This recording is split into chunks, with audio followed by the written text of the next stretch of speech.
শুভদীপ, পুরো ব্যাপারটা যদি তুমি বিস্তারিত জানাও আমাদেরকে, কি হয়েছিল, এখনো কি টাকা গোনা চলছে? একদমই তুমি যেমনটা বললে যে এই টাকা গোনার কাজ কিন্তু এখনো পর্যন্ত চলছে, এবং আমরা যেটা দেখতে পেয়েছিলাম সকালবেলাতে 5টি ট্যাঙ্ক নিয়ে আসা হয়েছিল এই বিপুল পরিমাণ টাকা নিয়ে যাওয়ার জন্য। কিন্তু তারপরেও সেই টাকা ট্যাঙ্ক ভর্তি হয়ে যাওয়ার কারণে কিন্তু আরো একটি নতুন ট্যাঙ্ক নিয়ে আসা হয়েছে কিছুক্ষণ আগে। এবং এই মুহূর্তে তুমি দেখতে পাচ্ছ যে সেই বাড়ি মিনার মণ্ডল, বীরভূমের পাথর ব্যবসায়ী টুলু মণ্ডল, তার ভগ্নিপতি, তার বাড়ি কিন্তু ঘিরে রেখেছে রাজ্য পুলিশ, এবং তার সঙ্গে সঙ্গে কেন্দ্রীয় বাহিনী কিন্তু মোতায়েন করা হয়েছে নিরাপত্তার কারণে। কারণ আমরা জানতে পারছি ভোর রাত থেকে এই তল্লাশি অভিযান চলছে, এবং এখনো পর্যন্ত প্রায় 15 কোটি টাকারও বেশি উদ্ধার হয়েছে, এবং তার সঙ্গে সঙ্গে 15 কেজিরও বেশি সোনা, অর্থাৎ মোট বাজার মূল্য যা কিন্তু বলা যেতে পারে 45 কোটিরও বেশি। এছাড়াও আরো টাকা রয়েছে এমনটাও কিন্তু মনে করা হচ্ছে, কারণ এখনো পর্যন্ত এই টাকা গোনার কাজ চলছে। কে এই টুলু মণ্ডল, তিনি, তার পরিচয় কি? তার পরিচয়, তিনি বীরভূমের পাথর ব্যবসার যে ডিসিআর, সেই ডিসিআর কিন্তু একছত্র অধিপতি ছিলেন বলা যেতে পারে। এবং তার যে নেতৃত্বাধীন যে সংস্থা, তাতেই কিন্তু 6টি গেট ছিল বীরভূমে, যেখান থেকে এই ডিসিআর এর যে রাজস্ব তা আদায় করা হতো।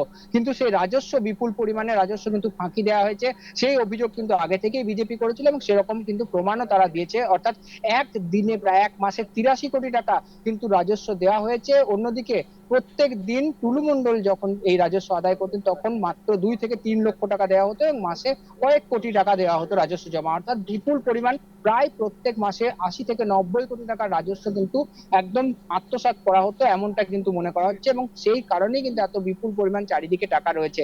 এবং এই টুলু মণ্ডল পাথর ব্যবসায়ী, তার মেয়ের বিয়ে হয়েছিল, সেই মেয়ের বিয়েতে 150 কোটি টাকা খরচা করা হয়েছিল। সেখানে টলি বলি বিভিন্ন অভিনেতা অভিনেত্রীরা এসেছিলেন, এবং জাঁকজমকপূর্ণ সেই বিয়ে বাড়ি কিন্তু একদম প্রমাণ করে দিয়েছিল যে এই বিপুল পরিমাণ টাকার ফলেই কিন্তু এই ধরনের তাদের যে আভিজাত্য এবং তার সঙ্গে সঙ্গে যে সমস্ত প্রক্রিয়াগুলো হয়েছিল।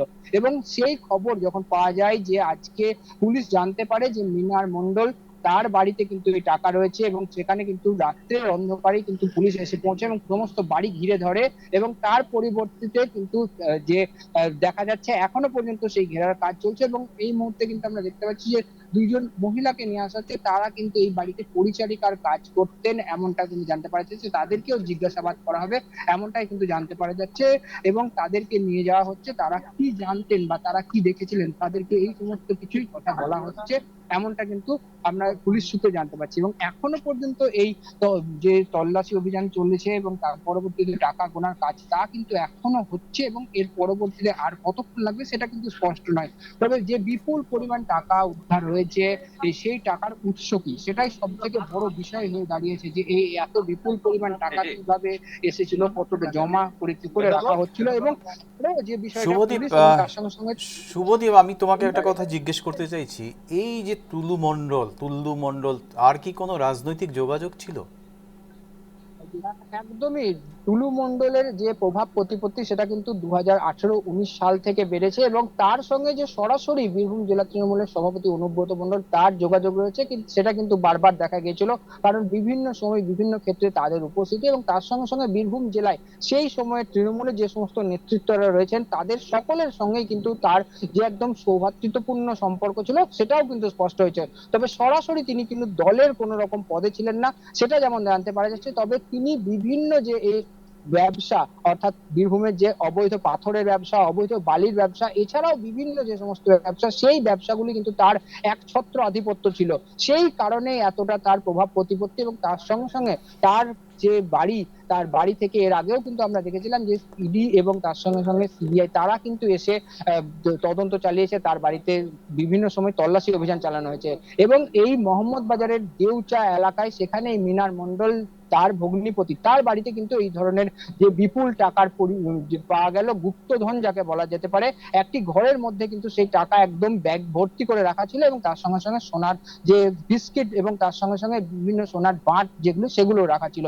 এবং শুভদীপ, আমার স্বাভাবিকভাবে একটা এই প্রশ্ন আছে। শুভদীপ, আমার প্রশ্নটা হলো যে অনুব্রত মণ্ডলের ছত্রছায়াই এই বারবারন্ত হয়েছিল তোমার তুল্লু মণ্ডলের, যেটা তোমার কথায় যা বুঝতে পারলাম।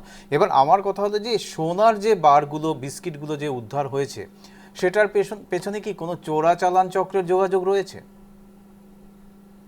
একদমই বলে রাখবো যে সোনার যে বিস্কুটগুলি উদ্ধার হয়েছে সেগুলো কিন্তু এখনো পর্যন্ত খতিয়ে দেখা হচ্ছে যে সেগুলি কোথা থেকে নিয়ে আসা হয়েছিল বা কিভাবে এখানে এসেছে, কোথাও থেকে কেনা হয়েছিল নাকি আন্তর্জাতিক যে সোনা পাচার চক্র তার মাধ্যম দিয়ে এসেছে। কারণ এক্ষেত্রে বলা যেতেই পারে যে টুলু মণ্ডল এবং তার যে সমস্ত একদম ঘনিষ্ঠরা রয়েছেন তারা কিন্তু একাধিক সময় যে সমস্ত দেশগুলিতে এই ধরনের কারবারের যে একদম পাওয়া যায় যোগ, সেই দেশগুলি অর্থাৎ বিশেষ করে বাংলাদেশ এবং তার সঙ্গে সঙ্গে অন্যান্য যে মধ্যপ্রাচ্যের যে দেশগুলি, সেই দেশগুলি কিন্তু তারা বারবার যাতায়াত করতেন, এমনটাও কিন্তু জানতে পারা যাচ্ছে। স্বাভাবিকভাবে এই যে বিপুল পরিমাণ সোনা, 15 কেজি সোনা যা প্রায় কয়েক কোটি টাকা বাজার মূল্য, সেই সোনা কিভাবে এসেছে এবং সেগুলি কি কোনো রকম পাচার চক্রের মাধ্যম দিয়ে এসেছে নাকি, সেই বিষয়টাও খতিয়ে দেখতে ইতিমধ্যেই তদন্ত শুরু করা হয়েছে পুলিশের তরফে। এবং পার্শ্ববর্তী যে সমস্ত এলাকাগুলি রয়েছে, এছাড়াও টুলু মণ্ডলের যারা ঘনিষ্ঠ আরো আত্মীয়রা রয়েছেন তাদের বাড়িতে এবং পরবর্তীতে তাদের সঙ্গে কিভাবে যোগাযোগ করবে পুলিশ, সেটাও কিন্তু এখন প্রশ্ন একদম উঠে আসছে। এবং বীরভূম জেলা পুলিশ সূত্রে এখনো পর্যন্ত স্পষ্টভাবে না জানানো হলেও এই তল্লাশি অভিযান আজকে চলার পরেই এই বাড়ির যারা রয়েছেন অর্থাৎ মিনার মণ্ডল এবং তার পরিবারের সদস্যরা তাদেরকে কিন্তু আটক করে পরবর্তীতে গ্রেপ্তার করে জিজ্ঞাসাবাদ করা হতে পারে, এমনটাও কিন্তু জানতে পারা যাচ্ছে। কারণ শুধুমাত্র এই টাকার যে উৎস সেটা জানা সব থেকে বড় এখন চ্যালেঞ্জ হয়ে দাঁড়িয়েছে। শুধুমাত্র কি এই পাথর যে শিল্পাঞ্চল রয়েছে সেই পাথরের ব্যবসার যে ডিসিআর সেখান থেকেই এই টাকা নেওয়া হয়েছে নাকি অন্য কোনো রকম অন্য কোনো বেআইনি ভাবে এই টাকা নিয়ে আসা হয়েছে, বিভিন্ন ধরনের যে সমস্ত ধন্যবাদ পাচার চক্র হয়ে শুভদীপ থাকে সেক্ষেত্রে। আমাদেরকে এই আপডেট দেওয়ার জন্য।